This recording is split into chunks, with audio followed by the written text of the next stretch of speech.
What most people misunderstand about empaths is this. They think sensitivity is the wound. It isn't. The wound is what happens when a deeply feeling person spends years absorbing everyone else's pain while slowly abandoning their own.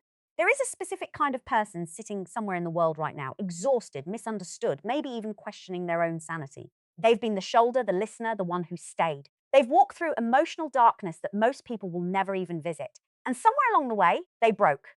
But here's what nobody tells you about breaking. Not all fractures are destruction, some are excavation. When a true empath survives their darkest season, not just endures it, but actually comes through it, something shifts in them that cannot be taught, cannot be faked, and cannot be taken away. They stop absorbing the world and start reading it. They stop carrying pain and start transforming it. They develop a psychological awareness so sharp, so grounded, that it becomes almost supernatural to those around them. This isn't about suffering making you stronger. That's too simple. This is about a very specific awakening, the kind that only comes after you've lost yourself completely and had to rebuild from the inside out. What rises from that rebuilding is not the same person who broke. It is someone rarer, someone quieter, someone who finally understands power, not as control over others, but as complete authority over themselves. That is the rare power only a broken empath awakens. And today we're going to talk about exactly what that looks like. Let's start with a distinction most people never make. And because they never make it, they misunderstand both groups entirely. A sensitive person feels things deeply. That's real. That matters. But sensitivity on its own is a characteristic. It's a setting on a dial that some people are born with turned higher than others. A sensitive person cries at movies. A sensitive person feels awkward in loud, aggressive environments. A sensitive person picks up on tension in a room before anyone names it. These are genuine experiences. They shape a life. But they don't necessarily shape a person at the core level we're talking about today. An empath in the truest psychological sense doesn't just feel deeply. An empath absorbs. There is a difference between noticing someone's pain and actually carrying it inside your own body as if it belongs to you. Empaths have a nervous system that does not cleanly separate self from other. When someone they love is anxious, the empath becomes anxious, not out of worry, but out of a kind of emotional osmosis that happens below conscious thought. When someone in their circle is grieving, the empath doesn't just feel sad for them. The empath grieves fully, sometimes more visibly than the person who lost something. This is not metaphor. This is a measurable psychological reality tied to heightened mirror neuron activity, nervous system sensitivity, and a deeply porous sense of personal boundary. Empaths are not performing their feelings. They are genuinely living inside them, including feelings that were never originally theirs to begin with. Now, here is where the two paths diverge completely. A sensitive person, when the world becomes too much, typically learns to protect themselves. They pull back, they set limits. They find environments that match their energy and they stay there. Their sensitivity over time becomes something they manage, something they accommodate. It shapes their choices without destroying their sense of self. An empath, particularly one who has not yet awakened, does the opposite. Instead of pulling back, they push further in. They are drawn to people in pain because pain speaks a language their system understands fluently. They become the friend everyone calls at midnight, the partner who holds space for everyone's collapse, the family member who absorbs every explosive emotion in the room just to keep the peace. They do this not because they are weak. They do it because their nervous system genuinely cannot ignore suffering when it is present. It registers suffering the way most people register a physical alarm. It demands a response. And for years, sometimes decades, they respond endlessly, without limits, without anyone showing them how to stop, without anyone even suggesting that stopping might be necessary. This is where the darkness begins, not in a single dramatic moment, in accumulation. The broken empath did not break because one hard thing happened. They broke because of the weight of 1,000 small surrenders, every time they swallowed their own need to meet someone else's. Every time they talked themselves out of their own pain because someone else's seemed more urgent. Every time they gave from a place of empty and told themselves that was love. Every time they absorbed rage, grief, chaos, and dysfunction from people who never once thought to ask how the empath was doing underneath all of that giving. This is the experience that separates a broken empath from a simply sensitive person, and it is a significant separation. Because what accumulates in that process is not just exhaustion. What accumulates is a complete erosion of self. The broken empath reaches a point where they genuinely do not know who they are without someone else's pain to focus on. They have spent so long being attuned to everyone else's inner world that their own has gone silent. Or worse, it has gone loud in all the wrong ways. Anxiety that won't stop. Emotional numbness that arrives without warning. A deep, hollow grief that has no clear origin because it belongs to no single event. It belongs to a pattern of disappearing. And this specific experience is what a sensitive person most often does not go through. A sensitive person may struggle. A sensitive person may need support and rest and healing. But they rarely lose themselves in this particular total way. They rarely arrive at the place the broken empath arrives at, which is a place of genuine psychological dissolution. A place where you are not sure what is yours, what you've absorbed, who you actually are, or whether the self you used to have was ever real to begin with. That is a different darkness, a more complete darkness. And surviving it produces something that simple sensitivity, however real and valid, simply does not produce. It cannot. Because what comes out of that darkness is not just a person who feels more. It is a person who has been stripped of every illusion, every borrowed emotion, every identity built on someone else's needs, and forced to find out what remains when all of that is gone. What remains is the core, the irreducible self, the part that was never actually someone else's. And the person who finds that after everything is not the same person who entered the darkness. They carry a knowledge in their body, in their nervous system, in the way they move through a room that cannot be explained to someone who hasn't lived it. They know what it feels like to disappear. They know what it costs, and because they know that cost in their bones, they also know something equally rare. They know what they are worth, not in an arrogant way. In a quiet, settled, immovable way. They know what they will no longer carry. They know the difference between genuine compassion and compulsive self-erasure. They know how to feel someone's pain without becoming it. That distinction, feeling without becoming, is the core of the awakening we're discussing. And it is not something a sensitive person learns simply by being sensitive. It is something only learned through the specific journey of losing yourself completely and coming back. It is learned through the breaking. There is also something the broken empath develops that most people around them cannot account for, a psychological depth that goes beyond emotional awareness into something closer to pattern, recognition at a human level. They have spent so much time absorbing the interior worlds of others that they have, without trying, built an extraordinary understanding of how people work, how people hide, how people contradict themselves, how people's words and energy tell two completely different stories at the same time. This awareness doesn't feel like a skill because it was never studied.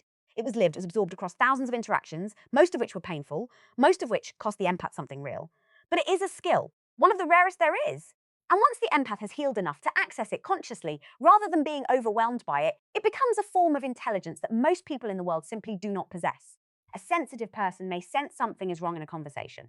A broken and awakened empath often knows exactly what it is, where it comes from, and what the person standing in front of them most needs to hear, even when that person has said none of it aloud.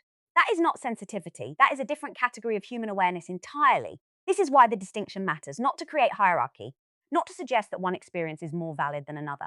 But because if we keep collapsing these two things into the same word, the same category, the same experience, we miss what the broken empath actually went through. We miss the cost.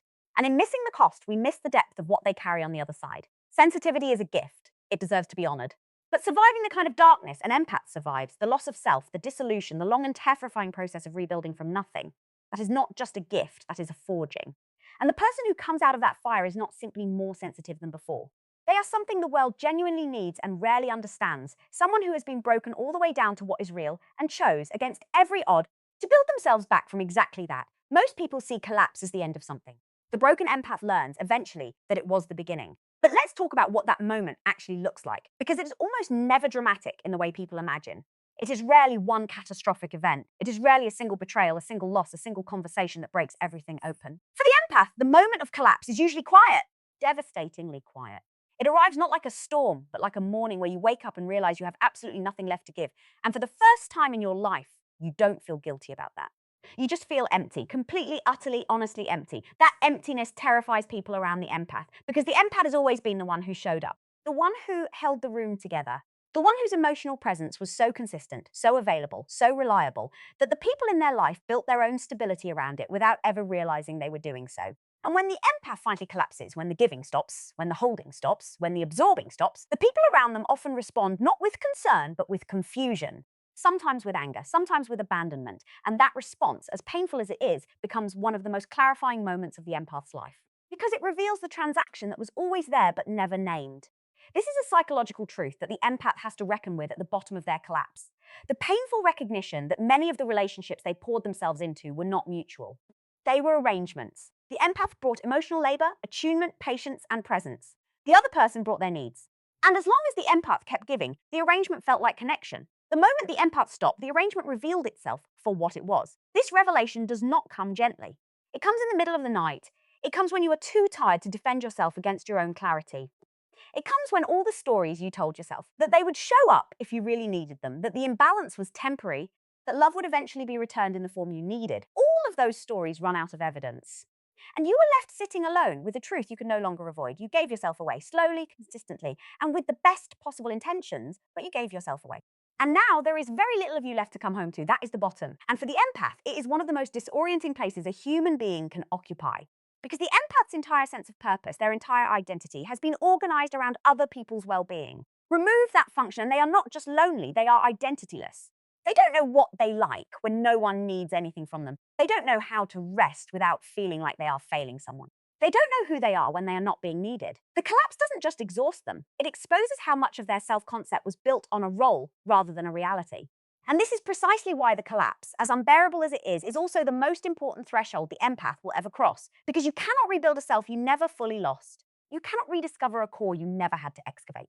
The only way to find out what is genuinely yours, your values, your desires, your boundaries, your actual voice, is to arrive at a place where everything borrowed, everything performed, everything absorbed from other people's expectations has finally been exhausted.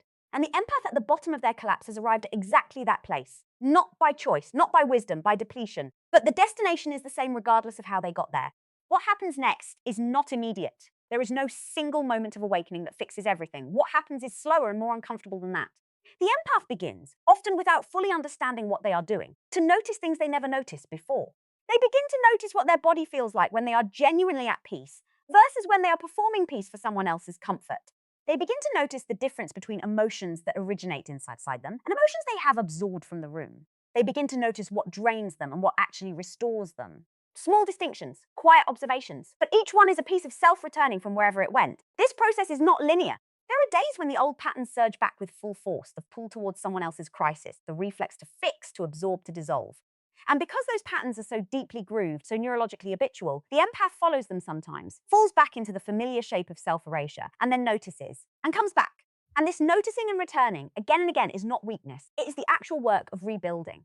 It is what integration looks like from the inside when you are living it rather than reading about it. But something else is also happening during this period that is harder to name.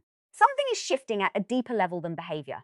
The empath who has collapsed and begun to rebuild is developing a relationship with their own pain that is fundamentally different from anything they've experienced before. In the past, their pain was something to move through quickly so they could get back to supporting others. Or it was something to minimize because someone else's pain was always more visible, more urgent, more deserving of attention. Their own suffering was the thing they fit around everything else. Well, at the bottom, that is no longer possible. Their own suffering is the only thing present. And because they are an empath, because they have a profound involuntary capacity for emotional attunement, they begin to turn that capacity inward. They begin to feel themselves the way they have always felt others, with full presence, with no flinching. With the same quality of attention they gave so freely to everyone else, but almost never to the person who needed it most, themselves. This is a turning point that changes everything. Not because it is pleasant. It is not pleasant. Feeling yourself fully after years of abandoning yourself is one of the most confronting experiences a person can have, but it is real. And for the empath who has spent years absorbing other people's reality at the expense of their own, contact with something real, even when that real thing is grief, even when it is rage, even when it is the particular shame of recognizing how long you let yourself disappear. That contact is, underneath the difficulty, a form of coming home. And the empath who reaches that place, who turns their own attunement inward and actually meets themselves there, begins to change in a way that is visible to the people around them, even when it cannot be easily explained. There is a different quality to their presence, a groundedness that wasn't there before, a stillness that is not distance but depth. They begin to occupy space in a way that is harder to manipulate, harder to destabilize, harder to drain. Not because they have become hard, but because they have become real. The collapse was not failure. The emptiness was not the end of their capacity. The breaking was not proof that they were too much or too little or fundamentally flawed in the way the most exhausting relationships had implied. The collapse was the threshold. The precise, necessary, unavoidable threshold between an empath who gives from fear and an empath who one day will give only from wholeness. You don't cross that threshold by choosing to. You cross it by running out of every other option. And the empath who survives that crossing doesn't just become stronger. They become something the world cannot easily categorize. Someone who has been to the bottom of themselves and found that the bottom was not emptiness after all.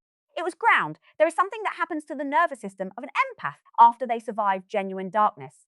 Something that cannot be taught in a classroom, cannot be developed through reading, and cannot be mimicked by someone who hasn't lived through the specific kind of breaking we've been talking about. The way they perceive people changes, not slightly, not gradually, fundamentally, as if a frequency they were always tuned to has suddenly become clearer, sharper, and impossible to ignore. To understand what this rewiring actually looks like, you have to understand something about how the empath processed the world before the collapse. Before the breaking, the empath's perception was powerful but unfiltered. They felt everything, every shift in someone's mood, every unspoken tension, every emotion sitting just beneath the surface of a conversation, but they had no reliable system for organizing what they felt.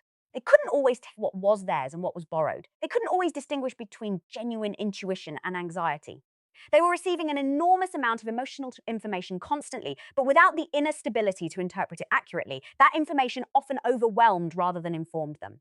Their perception was wide open, but without a foundation to stand on while receiving it. The darkness changes that foundation, and in changing it, it changes everything. When the empath rebuilds themselves after collapse, when they go through the painful, slow process of reclaiming their own interiority, their own emotional baseline, their own grounded sense of self, something happens to the way incoming information is processed. Because now there is a stable internal reference point. Now there is a self that is distinct enough from others that the empath can actually tell the difference between what originates inside them and what is coming from outside. And that distinction, which sounds simple, is actually the foundation of one of the most sophisticated forms of human perception that exists. They begin to read people in a way that goes far beyond what most people mean when they use that phrase. Most people read others through language. They listen to what someone says, evaluate whether it sounds logical, whether it matches their experience, whether it seems consistent. Some people read body language, posture, eye contact, the way someone holds themselves when they talk about certain subjects. These are real skills. They serve a purpose, but they operate at the surface level of human interaction. They tell you what someone is presenting. They don't reliably tell you what someone is carrying. The awakened empath reads what someone is carrying, not through mysticism, through a deeply calibrated sensitivity to the gap between presentation and energy, between what a person says and what their entire system is communicating underneath the words. This gap, the space between someone's performed self and their actual interior state, is something the awakened empath perceives almost automatically. It registers not as a thought, but as a felt sense. A subtle wrongness when someone's words say one thing and their energy says another. A particular quality of heaviness around someone who is pretending to be fine. A specific kind of brightness in someone who is genuinely at peace versus someone performing positivity to avoid being seen. These distinctions are real and they are consistent. The awakened empath is not guessing. They are reading a layer of human communication that most people transmit constantly but never consciously, and that most observers never consciously receive. The empath receives it. And after the rebuilding, they can trust what they receive in a way they never could before, because now they have a stable inner ground to stand on while the information comes in. This is where the perception of deception becomes particularly acute. Not deception in a cynical sense, not the assumption that everyone is hiding something sinister, but deception in the most common and human sense, the way people hide their fear behind confidence, their loneliness behind humor, their need behind independence, their pain behind anger. These are the everyday concealments that most people never examine in others because they are too busy maintaining their own. The awakened empath sees them, clearly, consistently, and with a compassion that comes not from naivety but from recognition, because they have worn every one of those concealments themselves at some point during their own darkness. That recognition is important. It is what separates the awakened empath's perception from something colder, like cynicism or suspicion. They are not looking at people and cataloguing their contradictions from a place of detachment. They are recognizing in others the specific ways that human beings hide when they are hurting, because they have hidden in those exact same ways. There is no judgment in it. There is only an unusually clear seeing, grounded in lived experience rather than theory. This also manifests in how the awakened empath processes what is said to them directly. They become extraordinarily attuned to the difference between what someone means and what someone says. They notice when a question is actually a plea, when an apology is actually a deflection, when someone's anger is actually grief that hasn't found language yet, when someone's silence is not indifference but overwhelm. These readings are not performed, they arrive. And they arrive with a consistency and an accuracy that people in the awakened empath's life begin to notice, even when they can't explain what they're noticing. They just know that this person sees them in a way that most people don't, that something about being in their presence makes it harder to hide, and somehow that doesn't feel threatening. It feels like relief. There is another dimension of this perceptual shift that is worth examining directly: the awakened empath's relationship to their own emotional responses as a source of information. Before the breakdown, emotions were things that happened to the empath. They arrived, often with overwhelming intensity, and the empath either expressed them, suppressed them, or got lost inside them. Emotions were experiences to be managed. After the rebuilding, something changes in this relationship. Emotions become data. Specifically, the empath begins to notice that their emotional responses to people and situations are often extraordinarily accurate indicators of what is actually happening beneath the surface of an interaction, even when nothing on the surface confirms it.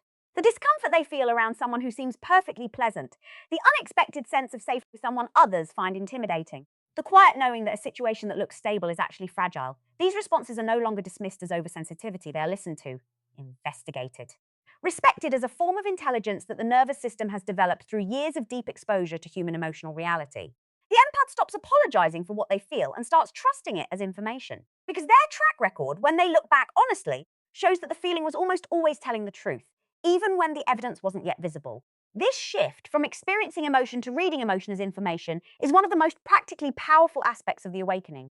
It means the empath moves through the world with a layer of awareness that is operating continuously, feeding them real-time information about the people and environments around them without requiring them to consciously analyze or interpret in real time. It happens naturally. It happens in the body. And it informs decisions, relationships, and responses in ways that the awakened empath can feel but often struggles to fully articulate to others. Because how do you explain to someone that you knew something before you had any logical reason to know it? How do you describe a perception that arrives not as thought but as certainty? Most people don't try, they simply act on it. And over time, the people around them begin to notice that this person is rarely wrong about what's really going on.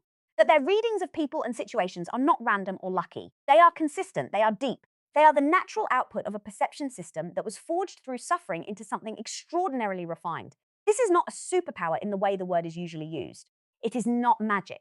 It is the entirely logical result of what happens when a person with a naturally heightened sensitivity to human emotional experience is forced, through collapse and rebuilding, to develop an equally heightened inner stability to hold and interpret what they receive.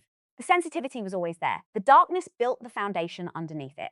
And what stands on that foundation now is a quality of perception that most people will spend their entire lives without ever accessing. They no longer just feel the room. They understand it before it speaks. There is a moment, and every empath who has survived the darkness knows exactly what this moment feels like, when you realize that absorbing other people's pain is not the same thing as helping them carry it. That what you thought was compassion was sometimes something else entirely, something more complicated, something that was serving you as much as it was serving them, even when it was destroying you in the process. That realization is uncomfortable. It is supposed to be. Because it asks the empath to look honestly at the mechanics of something they built their entire identity around, and to see it clearly without the protection of the story that made it feel noble. Here is what absorbing actually looks like from the inside. Someone in the empath's life is in pain. The empath feels that pain lands in their own body, genuinely, physically, not metaphorically. Their nervous system responds as if the pain belongs to them. And then almost immediately, an internal pressure builds. A pressure to do something, to fix, to soothe, to resolve, to make the discomfort stop. Not just for the other person, but for themselves. Because as long as the other person is in pain, the empath is also in pain. The absorption has already happened. The boundary between self and other has already dissolved. And the fastest way to relieve their own nervous system is to relieve the person in front of them. This is the part that rarely gets named. The empath's compulsive caregiving is not purely selfless. It is also, on a neurological level, self-protective. They are not just trying to help the other person. They are trying to stop their own pain by stopping the pain they have absorbed. The two are so intertwined, so immediate, so automatic that the empath has often never noticed the difference. They experience it as love, as a calling, as purpose. And it is those things, genuinely. But underneath those things, there is also a nervous system in a state of emergency, trying to regulate itself through the only mechanism it has ever been taught, making the pain in the room go away. The problem is that this mechanism is not sustainable, and it is not, in the deepest sense, transformative, not for the empath and not for the people they are trying to help. Because when you absorb someone's pain and rush to dissolve it, you are not giving them the experience of moving through it themselves. You are not sitting with them in it long enough for it to teach them something. You are interrupting the process that their pain was trying to complete. You become, without meaning to, an emotional shortcut, a way for the people around you to temporarily feel better without doing the deeper work that their feeling was pointing toward. And you pay for that shortcut with pieces of yourself that you cannot get back until you learn another way. The shift from absorbing to transmuting begins when the empath, usually after the collapse, usually after the rebuilding has started, encounters someone else's pain and for the first time does not immediately merge with it. This is not a choice made through willpower. It is a natural consequence of having rebuilt a stable inner self. When you have a genuine grounded sense of where you end and another person begins, the automatic dissolution that used to happen instantaneously simply does not happen with the same speed or the same completeness. There is a pause, a small but significant gap between the other person's emotional state and the empath's response to it. That gap is everything. In that gap lives the possibility of something entirely different. Instead of absorbing, instead of taking the pain in and carrying it as if it were their own, the awakened empath begins to do something that is harder to describe but immediately recognizable when you experience it from either side. They hold space, not in the way people use that phrase casually as a synonym for listening, but in the truest, most demanding sense of the words. They hold the space around someone's pain without trying to fill it, fix it, or escape from it. They remain present inside their own body, grounded inside their own nervous system, while fully witnessing someone else's experience. They neither merge with it nor distance themselves from it. They stay close enough to genuinely feel the weight of what the other person is carrying and grounded enough to not be swept away by it. This is a fundamentally different act from absorbing, and it produces a fundamentally different result. When someone is in pain and another person absorbs that pain, takes it in, mirrors it, rushes to dissolve it, there is temporary relief but rarely movement. The pain is interrupted, not processed. But when someone is in pain and another person holds steady presence around it, stays with them in it without flinching, without rushing, without making their own discomfort the center of the interaction, something different becomes possible. The person in pain feels genuinely accompanied, not managed, not soothed prematurely, actually accompanied in the dark by someone who is not afraid of the dark. And in that accompaniment, they often find the capacity to move through the pain in a way that absorbing never allowed. This is what transmuting means. It does not mean the empath takes the pain and magically converts it into something positive through force of will. It means the empath's grounded, stable, present witnessing creates conditions in which the pain can complete its natural process, can be felt fully, moved through honestly, and released in a way that leaves something real behind. Understanding, growth, clarity, a shift in how the person sees themselves or their situation. These are the things pain is often trying to produce when we stop interrupting it. And the awakened empath, who is no longer absorbing, becomes the kind of presence that makes that process possible. But there is another dimension to transmuting that is even more personal than what it does for others. There is what it does for the empath themselves. Because the empath who has stopped absorbing and learned to transmute is now doing something with their own pain, their historical pain, their accumulated pain, the pain from all the years of self-erasure that they could not do before. They are processing it rather than carrying it. They are turning their experience into understanding, their wounds into wisdom, their darkest memories into the most useful thing they have ever possessed, a map of human suffering that they can read with their eyes closed. Every experience the empath survived, every relationship that took too much, every moment of dissolution, every night of absorbing emotions that were never theirs to carry, all of it becomes material. Not in a performative way, not in the way people post about their trauma online as a badge of survival, in a quieter, more functional way. The empath finds that they can sit with someone in the most difficult moment of that person's life and not need the moment to be different than it is. They have been in dark places. They know those places are survivable. They know what it feels like to believe the darkness is permanent, and they know from the inside of their own experience that it is not. That knowledge is not theoretical, it lives in their body, and it transmits without words to the person sitting across from them. That transmission is the transmuting. The empath is not giving the other person their pain. They are giving them something made from their pain, stability, presence, the quiet certainty that surviving this is possible, because they did it themselves and something in them still stands. This is also why the shift from absorbing to transmuting changes the empath's relationship to their own difficult experiences in retrospect. Pain that once felt only like loss begins to feel like it served a purpose, not in a way that excuses what caused it, not in a way that asks the empath to be grateful for the people who hurt them or the situations that broke them down, but in a way that reclaims the experience. That takes what was taken from them, their time, their energy, the sense of self, and converts it into the one thing no one can take away. Capacity, depth, the specific, irreplaceable ability to be with people in the hardest moments of their lives and not need those moments to be anything other than what they are. That is the full revolution. Not from sensitive to numb, not from giving to withholding, from dissolving into others to standing firmly inside yourself while remaining genuinely, powerfully, transformatively present for them. The empath who absorbs disappears into other people's pain. The empath who transmutes turns their own pain into a light that others can find their way by. There is a quality that some people carry that you notice before you can explain it, before they have said anything significant, before they have done anything remarkable. You simply feel it when they enter a space, a kind of settled weight, a stillness that is not emptiness but depth. The room doesn't get louder around them, it gets more honest. People find themselves saying things they didn't plan to say, dropping pretenses they didn't even realize they were holding, relaxing into something more real than what they walked in with. This is the quiet authority of the awakened empath, and it is one of the most misunderstood forms of power that exists, because it looks nothing like what most people have been taught power is supposed to look like. Most people learn to associate power with volume, with certainty performed loudly, with the ability to command a room through dominance, through status, through the projection of confidence so relentless that others simply stop questioning it. This kind of power is real and it is effective in specific contexts, but it is also in a fundamental way dependent. It depends on others being impressed. It depends on constant maintenance. The moment the performance stops, the power diminishes. It is authority borrowed from the reaction of other people rather than generated from within. The awakened empath carries something different, something that does not require maintenance because it does not come from performance. It comes from the one thing that cannot be faked, cannot be manufactured, and cannot be borrowed, the complete, honest reckoning with oneself that only comes after genuine collapse and genuine rebuilding. They are not projecting strength. They have simply stopped pretending to be anything other than what they actually are. And there is a quality to that, to a person who has nothing left to prove and no remaining fear of being truly seen, that is almost disarming to encounter.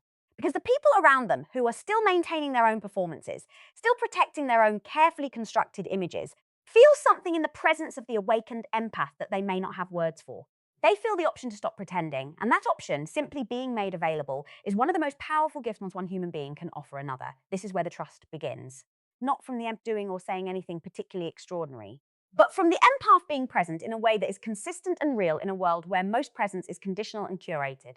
People learn, often without consciously deciding to, that the awakened empath will not flinch at what they reveal, will not weaponize vulnerability, will not shift their regard based on what is shared. This knowing, even when it develops slowly, even when the other person couldn't name exactly when they started to feel it, creates a depth of trust that is genuinely rare. The kind of trust that most people spend years seeking in relationships and rarely find, because most people are too busy managing their own image to ever be fully present for someone else's reality. The awakened empath, having dismantled their own image in the fire of their collapse, is no longer managing anything. They are simply present. And that simplicity in a world of constant performance is extraordinary. But let's be precise about what this presence looks like in practice, because it is easily romanticized in ways that miss its actual nature. The quiet authority of the awakened empath is not warmth alone, it is not softness alone. It is not the gentle, endlessly accommodating presence that the pre-collapse empath offered. The presence that said, implicitly, I will shape myself around whatever you need. That was not authority. That was dissolution. What the awakened empath carries is something that contains warmth, but also contains clarity. Contains compassion, but also contains the willingness to tell the truth, when truth is what the moment requires, even when that truth is uncomfortable. Contains patience, but also contains the firm knowledge of their own limits, and a quiet, unashamed willingness to name those limits without apology. This is what makes the influence they carry so different from anything they possessed before the collapse. Before, the empath influenced people through overgiving, through making themselves so indispensable, so emotionally available, so reliably present that people became attached. That attachment looked like connection and sometimes was, but it was also in part dependency. People stayed close to the pre-collapse empath because the empath made their life easier, their emotions more manageable, their pain more bearable. The moment the empath could no longer provide that, many of those connections dissolved. As we discussed earlier, the collapse revealed the transaction. The connections that form around the awakened empath are built on something entirely different. They are built on genuine resonance, on the experience of being truly seen without judgment, on the unusual sensation of being in the presence of someone who is not trying to get anything from you, not your validation, not your need for them, not the sense of purpose that comes from being needed. Someone who is simply there, fully, because they choose to be, not because they are afraid of what happens if they leave, not because their own sense of worth depends on your well-being, but because they have chosen this relationship from a place of genuine wholeness rather than hidden hunger. And that quality, presence chosen freely rather than compelled by need, creates a different kind of bond entirely. One that feels to the people on the receiving end of it like finally breathing after a long time of not quite getting enough air. There is something else the awakened empath does in spaces and relationships that is worth examining directly. They make it safe to be honest. Not through anything they say explicitly, not through invitations or declarations, but through the quality of their reception. People around them begin to notice that honesty, when offered to this person, does not result in judgment, does not result in discomfort, does not result in the subtle withdrawal that usually punishes those who say the true thing instead of the comfortable thing. The awakened empath receives honesty the way a deep body of water receives a stone. It takes it in fully without breaking. And people who have spent their whole lives carefully measuring how much truth is safe to offer in any given relationship find, in the presence of the awakened empath, that the measurement is no longer necessary. They can simply say what is real. That experience of being able to say what is real without consequence is one of the most profoundly connecting experiences available to human beings. And the awakened empath provides it not through technique, but through their own hard-won relationship with reality. They have looked at the most difficult truths about their own life, their own patterns, their own capacity for self-deception, and they have not looked away. They know what honesty costs, and they have paid it themselves. So when someone else's honesty arrives, no matter how raw, no matter how imperfect, no matter how much it contradicts a more comfortable version of events, the awakened empath can receive it without needing it to be different, because they have already practiced that exact kind of receiving with themselves. And this brings us to the final, most essential dimension of the quiet authority the awakened empath carries, the way they hold themselves, not how they present themselves to others, how they are with themselves privately in the moments between interactions. The awakened empath has developed something that the entire arc of their journey has been building toward, a genuine, functional, unshakable relationship with their own inner world. They know when they are affected and they know how to return to themselves. They know when they are being pulled toward old patterns and they know how to pause before following. They know what they value, what they need, what they will and will not carry. And they know these things not because someone taught them, but because they lost them completely and had to find them one by one in the aftermath of collapse. That knowing is the foundation of everything, of the perception, of the presence, of the trust they generate, of the influence they carry. All of it rests on this, a self that has been tested, broken, examined, reclaimed, and rebuilt with full knowledge of what it is made of. That self does not need to announce itself, does not need to perform itself, does not need approval or recognition to remain intact. It simply is. Steadily, quietly, and completely. People feel that. In ways they cannot always explain, they feel the difference between someone who is holding themselves together and someone who has simply become whole. The awakened empath is no longer holding anything. They have already done that work in the dark, alone, when no one was watching. What they carry now is not the effort of becoming. It is the quiet, settled, unmistakable weight of someone who already arrived and knows, finally, that they are enough simply by being exactly what they are.